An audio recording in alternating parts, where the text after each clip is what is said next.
All right, here we go. The map is Neo Tornado, and we have at the top right the teal Protoss White Raw, and at the left position we have Cabal, the purple Protoss. We're in pretty close spots, especially compared to our previous game. So this could change the whole dynamic. In Protoss versus Protoss, the distance in between your opponent is critical. So we actually could see somebody rush very early on here, and that could change everything. However, a lot of it depends on how much intel you get. Of course, scouting in this matchup is the entire way that the opponent responds, more so than other matchups because probes are very fragile, and gaining your intel can change whether or not you do a DT tech, you go straight for the robo, or you do some type of tech where you presume what your opponent's going to do and therefore try to gain ground in it. That's right. Now, White Raw, is he going to open up with something safe or something dangerous? It's hard to say because, he has to feel he's a better player than Cabal is, but at the same time, White Raw, he is not some sort of ego-driven player. He might say, okay, this guy's actually totally legit, he knows what he's doing, and I might have to take a little bit of a risk in this game. Right off the bat, I want to point out that neither of these guys scouted before the first gateway. And normally if you find a probe in your base, abnormally you think, okay, this guy is intimidated by the way I tech. Instead, they scout after gateway, which is actually much more common nowadays. About 3 or 4 years ago, it was different. In this case, people do scout after the gateway because they realize that the econ advantage is huge, especially after you get that first nexus up. But yeah, they're both scouting out early and not scouting each other right away. But again, note, when the first player gets that expansion up, that's when things are going to pick up. Because they're pretty close to each other. So if one guy skips a Dragoon, cuts probes to tech to a Robo earlier or a Nexus earlier, if he doesn't have the perfect positioning, everything could fall apart. That's right. A lot of games we see, and hold on, these probes about to high five. No, I guess it was just a wave. But anyways, a lot of PvPs we see, someone expands, the other one goes Reaver and pushes him, and I mean, that is a lot of PvPs, man. That accounts for very, very many of them. So I would like to see something along those lines happen. But TT1, his style is really more of a, okay, I'm going to get an abnormal amount of units at X point in the game and bust my opponent. We saw that last game. He went right into 3-gate Dragoon after that expansion and just rolled White Raw over. But, can he use Reaver well? I'm not overly sure, so I would like to see a Reaver build out of White Raw, assuming that TT1 is going to rely more on macro. One thing about Cabal, at least in my experience, and look, I haven't trained with Cabal for at least 2 years, but I can say that when I played with him, he was not one of these guys that went for the early Reaver. He instead tried to cut corners to that macro advantage. Now, what's weird about that previous game we saw was that Cabal actually had this odd disadvantage, but timed it out right because White Raw wasn't in the good positioning. But as far as Cabal getting the early Reaver advantage and doing a Reaver push, it seems uncharacteristic. And look at this real quick. At the ramp of White Raw, we have the Cabal probe using its superior range. Ah! Oh my god, he annoyed the Zealot. White Raw tried to move down, kill the probe. The probe snuck right in past 2 Zealots on that tiny little ramp. What a ninja James Bond probe right there. But it looks like he is going to get stuck. And no, he's still alive. And he is going to get to scout out, it looks like, all of the tech here. Finally, a Dragoon comes up, cleans him up, but he gets a pretty good look and notices that we just have one gateway, no tech quite yet. And right after it dies, White Raw decides, okay, I'm going to throw up a Robo. I don't know about the Robo timing there. I'm not sure if he would have spotted it after the probe was killed because, of course, you do maintain vision for about 1 second after your unit's killed. But yeah, it's certainly an unusual decision here. Do we see 3 gateways here coming up? Yeah, we do. Now, this is a very interesting timing attack here because 3 gateway Dragoon, especially if you opt to go below your ramp, which of course is something that's very normal in Protoss versus Protoss, can really cost you the game. However, if there's any tech pattern which counters something like this, basically involving you not having detection, you can really be hurt.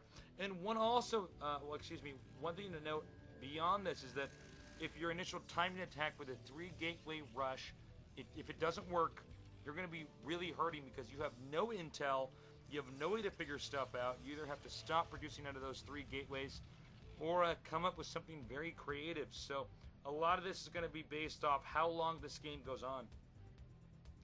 That's right, and we see that White Raw right now, he is teched up to Observers plus 2 gateways, and if he techs right into Reaver after this, as long as he doesn't get busted by the first push of TT1, he should be able to crush him, because basically 2 gateway Reaver is the perfect counter to 3 gateway Dragoon. You know, that Reaver does a lot of damage to the Dragoons and allows you to push through, but it looks like White Raw making a quick Nexus here, so making the Nexus and going Observers for now instead of a Reaver to help defend against these Dragoons, it looks to me like TT1, he may be able to bust White Raw once again. A lot of this is going to depend on whether or not White Raw actually goes up the ramp or not. Because if he goes up the ramp and cancels the Nexus, then he's fine. But here comes a battle right now. A lot of this is going to have to do with the micro of the Zealots, because the Zealots deal a little bit more damage and can absorb a lot of the shots. Meanwhile, the Dragoons doing some of the damage of their own. Okay, it's going to come down to micro right here. Dragoons, possibly the most buggy units in the game right now. Purple Dragoons getting pushed out, actually very, very straightforward. A ground win here for our Teal Protoss. That's right, White Raw right there just crushed the battle because of those 2 Zealots. They took so many hits, and you know what? That's really impressive to see. He's going to have a Reaver out pretty quickly here. Meanwhile, Kabal, no expansion, just 3 Gateway Dragoons. His Dragoon count very, very low. In fact, I don't know how long it's even going to take him to catch up to the Dragoon count of White Raw. The only thing that really helps him out is that White Raw has 2 very damaged Dragoons.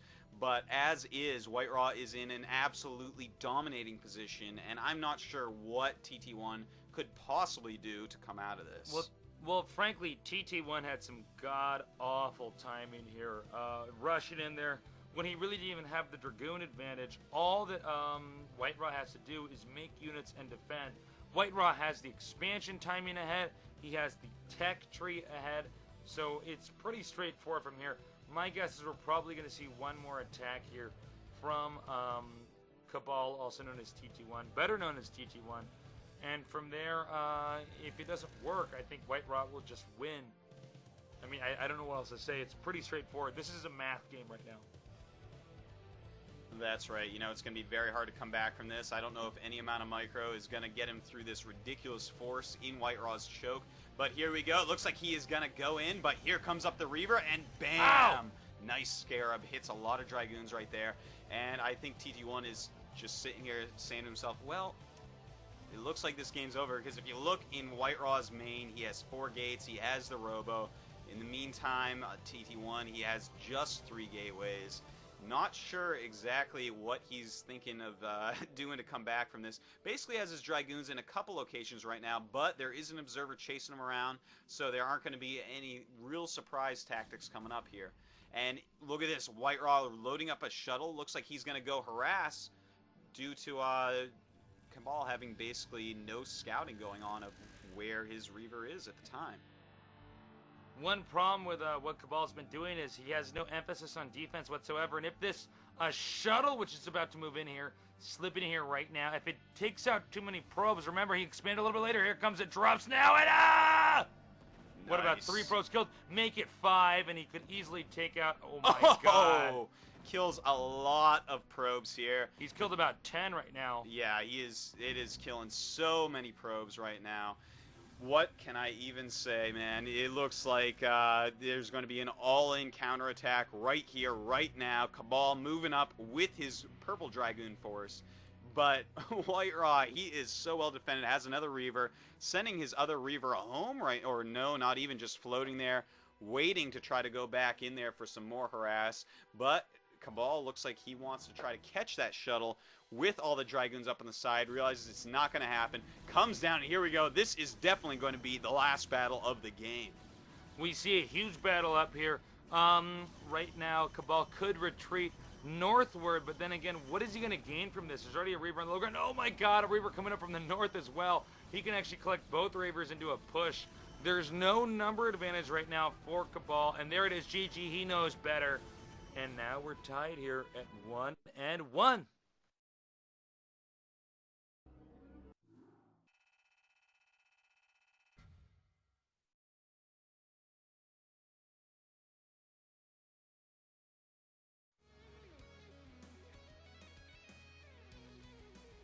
All right, well, let's take a look at the next map now. That game was, really, really one-sided. A horrible attack that time by TT1. Very much drastically different from Game 1, where he had a really beautiful and brilliant first attack. Well, frankly, you can't do the 3-gate Dragoon on a map like that, especially a map with a small ramp, especially on a 4-player map. You're not going to overrun your opponent. You're not going to necessarily get an advantage because Protoss has more tech options in that mirror matchup. So I think TT1 was banking a little bit more on his opponent messing up, and frankly, the guy he's playing against is easily one of the best Protosses of all time. Certainly, you will not find anyone argue with that, man. This guy is a complete legend. But the next map, it is Outsider SE, and this is another exciting map for Protoss vs. Protoss. There's a lot of different ways that you can actually play this map, unlike other maps like Tornado, which kind of box you into 2-3 builds. Outsider, you can expand behind, you can expand in front. A lot of different things you can do. On this map, I think Terran versus Terran and Protoss versus Protoss become incredibly interesting. It reminds me a lot of Neo Requiem in the sense that there's so many different ways that the games can go. So I look forward to seeing how do these guys do this. I know this is kind of a hackneyed thing, and it's something I always say about these maps, but you will always see the smarter player, the more creative player win. Pretty much. Well, without any more talk, let's get into it. It's tied up 1-1. And let's go into game number 3.